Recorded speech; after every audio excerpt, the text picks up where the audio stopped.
오늘 본문을 통해서 저는 좀 우리가 그리스도인으로서 우리의 가정이 천국 되는 가정 되기 위해서 아주 근본적이고 본질적인 우리 신앙의 모습이 어때야 되는지를 좀 함께 나누어 보려고 합니다. 오늘 1절을 보면요, 이렇게 이야기합니다.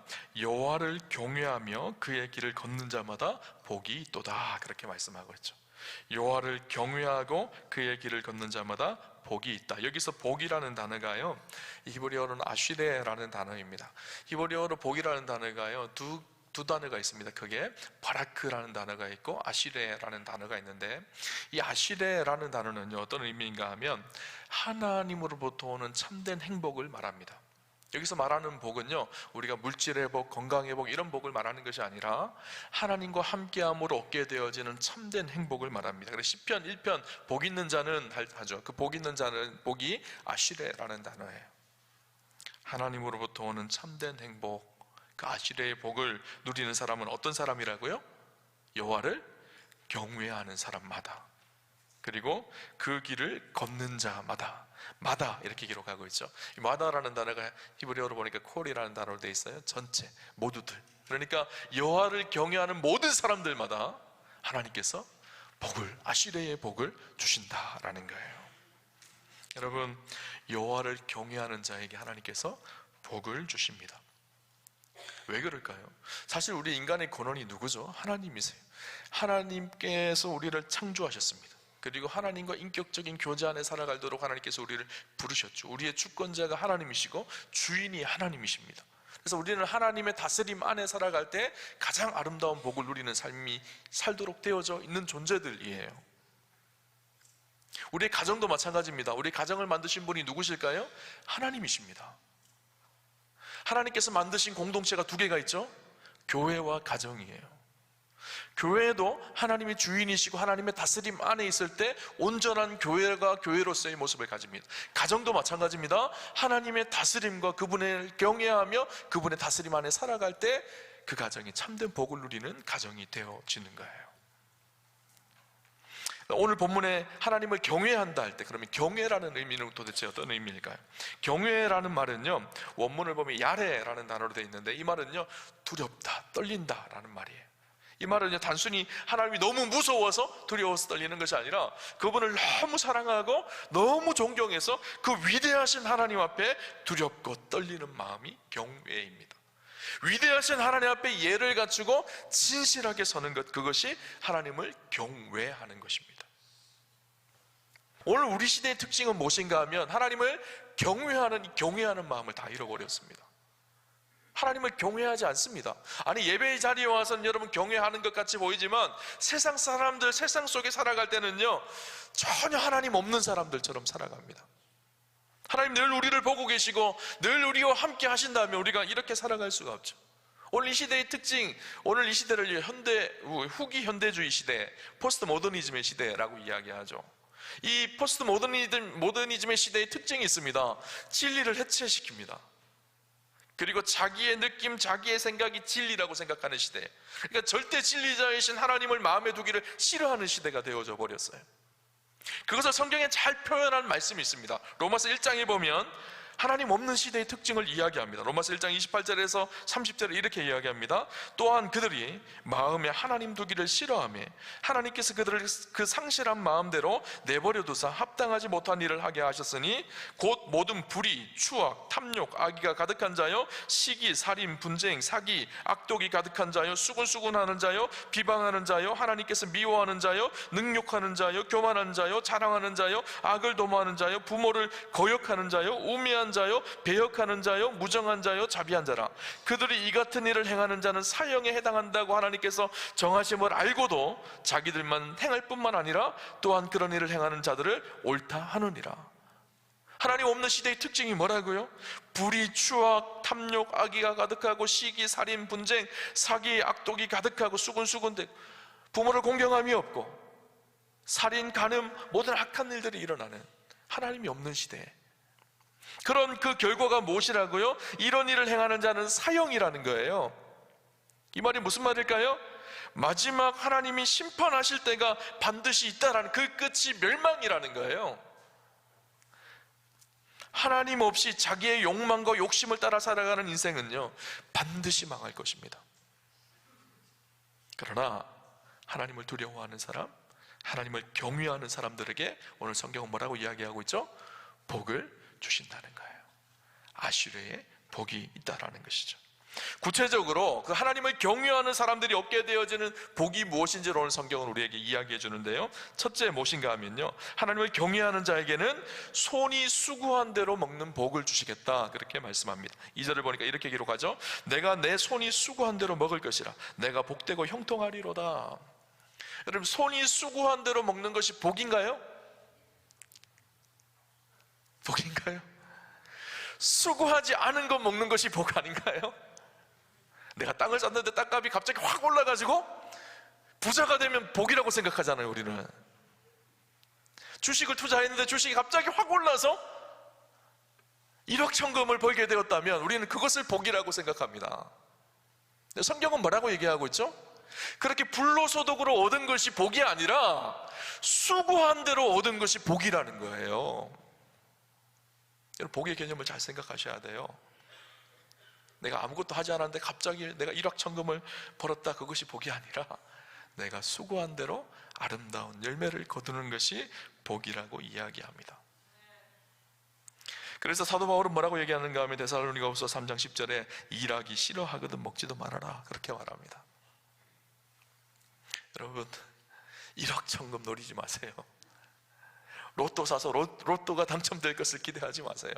그것은 복이 아닙니다.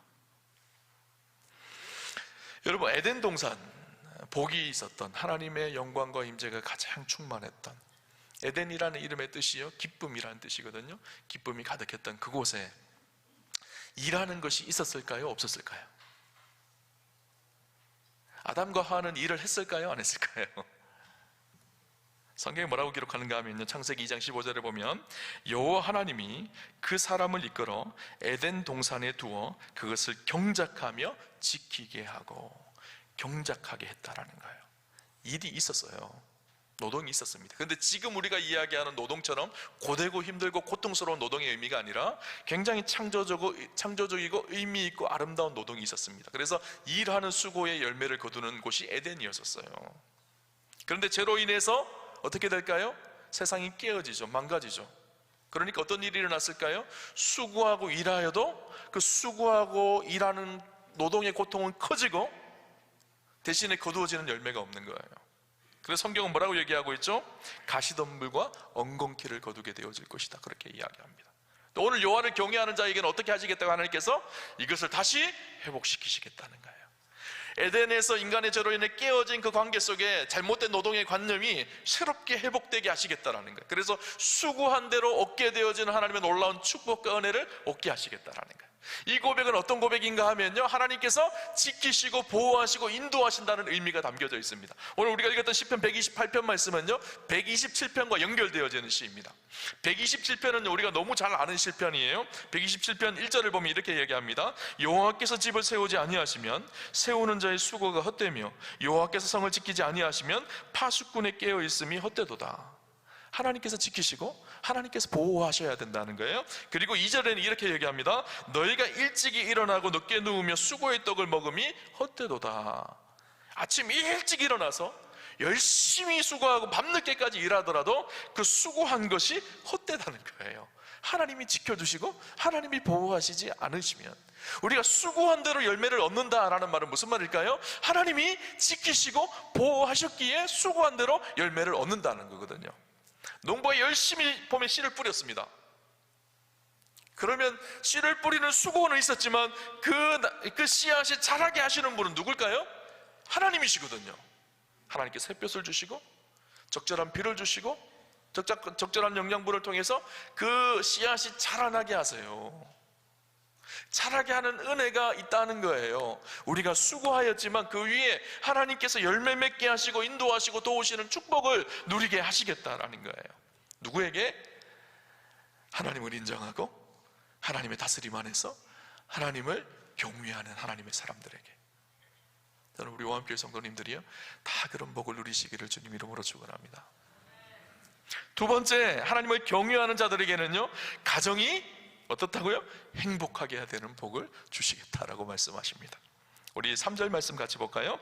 내 집 안방에 있는 내 아내는 결실한 포도나무 같으며 내 식탁에 둘러앉은 자식들은 어린 감람나무 같으리로다. 아내, 배우자에 대한 축복, 또 자녀들에 대한 축복을 이야기하며 묘사하며 노래합니다. 무슨 나무에 비유하죠? 아내는 결실한 포도나무, 자녀들은 어린 감람나무. 이스라엘 백성들에게, 이스라엘 사람들에게 최고의 열매 두 가지가 있습니다. 그 최고의 열매가 무엇인가 하면 포도 열매이고, 또 한 가지는 올리브 열매입니다. 감람나무가 올리브 나무거든요. 여러분, 올리브 기름, 올리브유 쓰잖아요, 그죠? 올리브유, 당시에 이스라엘 백성들은, 그래 성경에요, 축복을 기록할 때 대부분 다 열매로 비유할 때는 포도나무로 비유하거나 감람나무로 비유를 해요. 포도나무는 이스라엘 백성들이 가장 즐겨하는 열매입니다.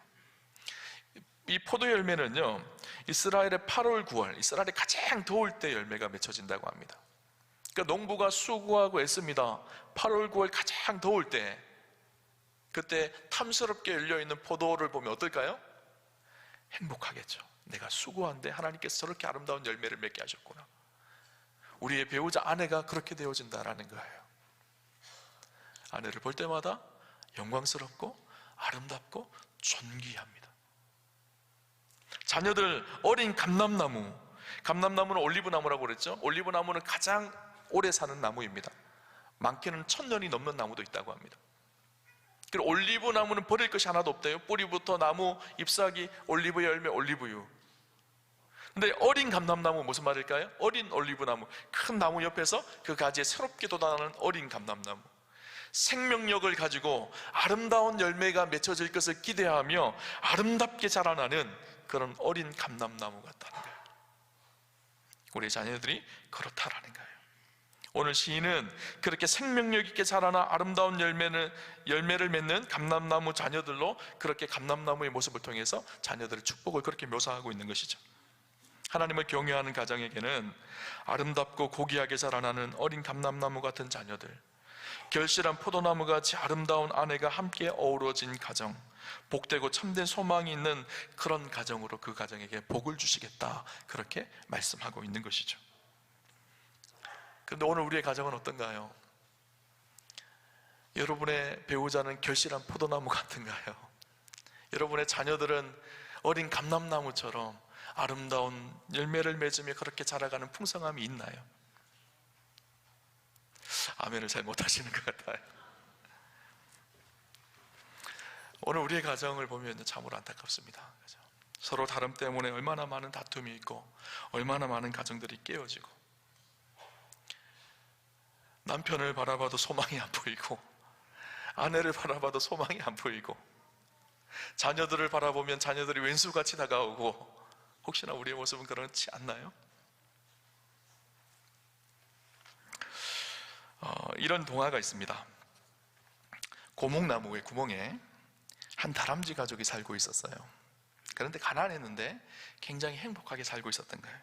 그런데 어느 날 남편 다람쥐가 다른 집을 다 돌아보니까 다른 집은 다 행복하게, 부유하게 사는 거예요. 부잣집인 거예요. 그래서 자기 집만 너무 가난한 거예요. 그래서 결단을 했습니다. 내가 내일부터 새벽 일찍 나가서 열심히 돈을 벌어올 테니까 우리도 부자 되자는 거예요. 그래서 그 다음 날부터 이 남편 다람쥐가 밖에 나가서 열심히 도토리를 모으고 열심히 일을 하고 그것을 갖다 팔아서 부자가 되어졌어요. 좋은 집도 사고 좋은 차도 사고 이제는 부자가 되어졌어요. 이사도 가고 그랬어요. 그런데 자녀들을 생각하니까 더 많은 돈을 벌어야 되겠는 거예요. 그래서 계속 아침 일찍 나가고 밤늦게 들어오고 그렇게 열심히 돈을 벌고 그렇게 살았습니다. 그런데 어느 날 아내 다람쥐가 하소연을 하는 거예요. 여보, 너무 외로워요. 그리고 애들도 너무 외로운 것 같아요. 당신이 진짜 우리를 사랑하는 건 맞나요? 당신의 사랑을 느낄 수가 없어요. 그때 남편 다람쥐가 화가 났습니다. 아니, 내가 우리 가족을 얼마나 사랑하는데 그렇게 사랑해서 내가 아침 일찍 새벽같이 나가서 이렇게 밤늦게까지 열심히 돈을 벌고 왔는데 무슨 소리냐는 거예요. 그래서 부부싸움을 막 하기 시작한 거예요. 부부싸움을 막 하고 있으니까 그 시끄러운 소리에 아기 다람쥐들이 잠을 깼습니다. 그리고 첫째 큰형 다람쥐가 동생들에게 이렇게 얘기했습니다. 얘들아, 잘 봐. 저분이 누군지 알아? 저분이 우리 아빠야. 저분이 굉장히 열심히 일을 하셔. 우리가 가진 것은 다 저분이 주신 거야. 그렇게 얘기를 했습니다. 그 얘기를 듣고 있던 막내 다람쥐가 이렇게 얘기합니다. 형, 그럼 저분에게 우리 아빠 하나 사달라고 하자. 그랬다는 거예요. 우리가 기억할 것이 있습니다. 가장 중요한 것은요, 물질이 아니에요. 어떻게 가정 구성원 간에 건강한 관계를 잘 이어가느냐, 서로 다름에서 오는 불편함이 아니라 다름을 어떻게 조화롭게 잘 이루어가느냐. 우리는요 참 이기적입니다. 그래서 다른 사람이 하는 말을 잘 수용하지를 못합니다. 특별히 아내가 하는 말, 남편이 하는 말 잘 안 들으려고 해요. 고집스럽게 자기 자신만을 생각합니다. 그러니까 조절이 안 되는 거예요. 조율이 되어져야 되는데 조율이 안 되는 거예요. 근데 우리가 어떻게 조율되어질 수 있을까요? 우리를 조율하시는 분이 계시죠. 하나님 앞에요. 그래서 진짜 아름다운 부부는요, 서로 마주보며 싸우는 사람들이 아니라 하나님을 바라보는 사람들이에요. 하나님을 경외하고 그 말씀 앞에 순종하며 살아가는 사람. 왜냐하면 진리이신 하나님의 말씀이 우리의 삶을 조율하고 우리의 가정을 조율하시거든요. 다듬으시거든요. 그래서 온전하게 하시거든요. 부부가 하나님을 바라보고 하나님을 경외하기 시작하면 그 속에 진정한 화평과 화목이 일어나기 시작하는 것이죠.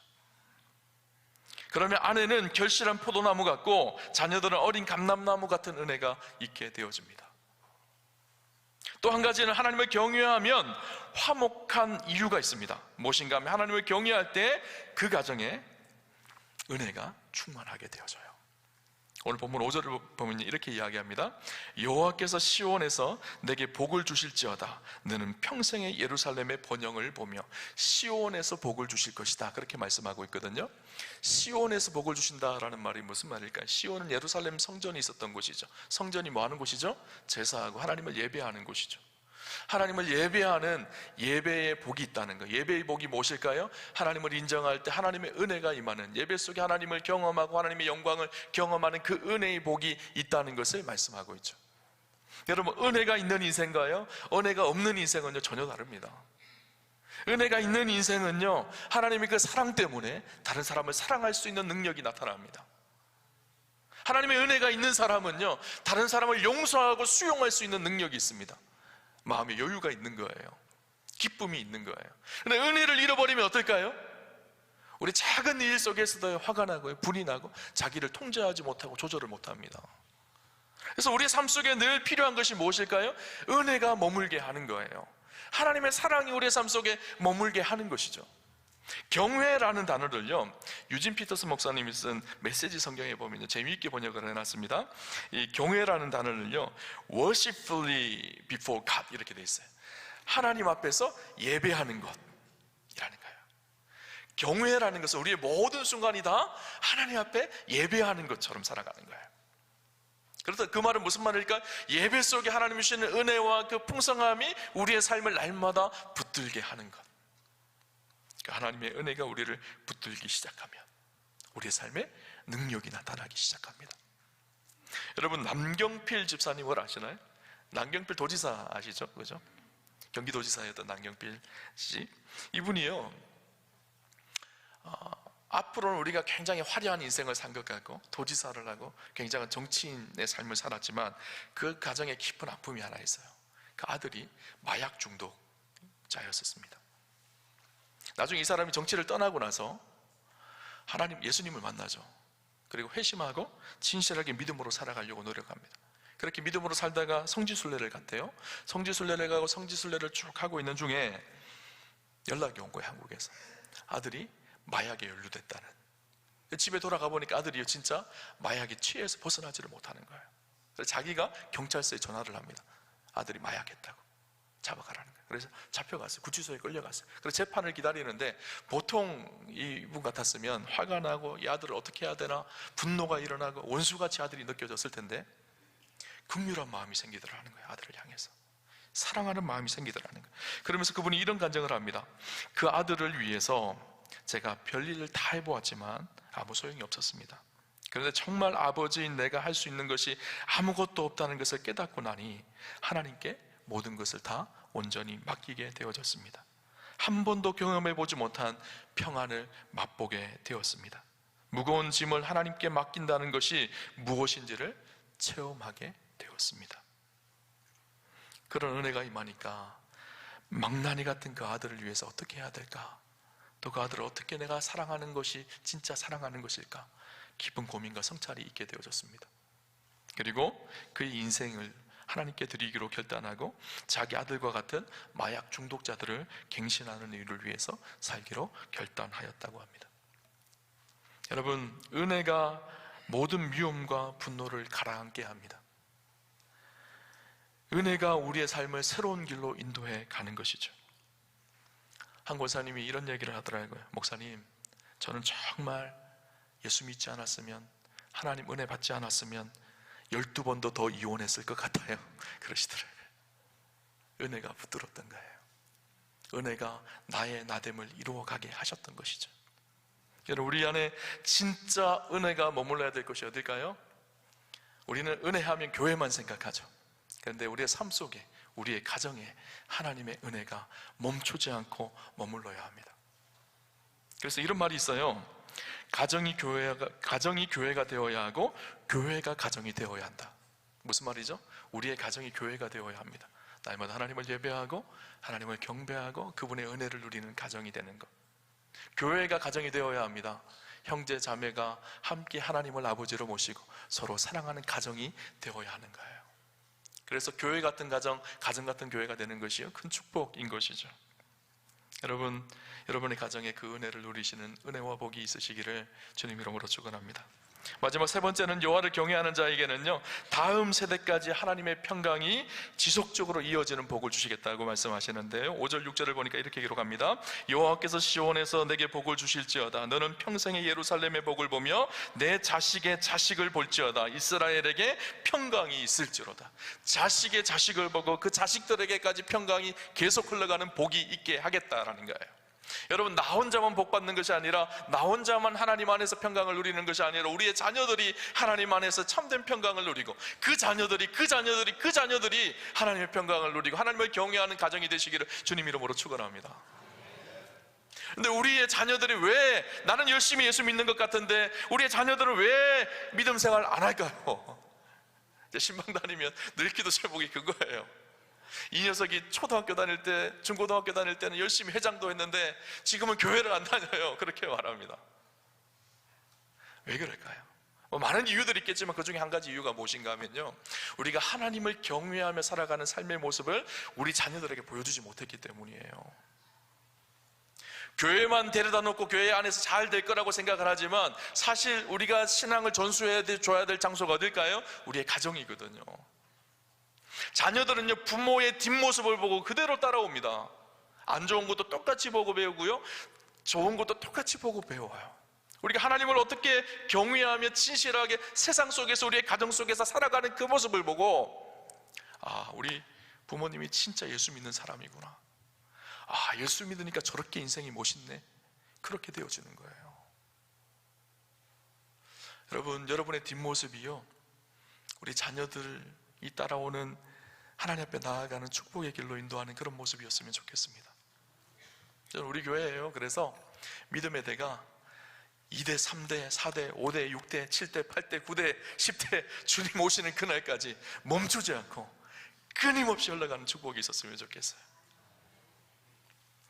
믿음의 명문 가문들이 다 되시기를 주님 이름으로 축원합니다. 그 시작이 어디라고요? 여호와를 내가 오늘 이 자리에서 경외하며 그분의 다스림 안에 살아갈 때부터입니다. 여호와를 경외함으로 하늘의 복과 은혜를 누리는 우리 사랑하는 오함교회 성도님들 다 되시기를 주님 이름으로 축원합니다.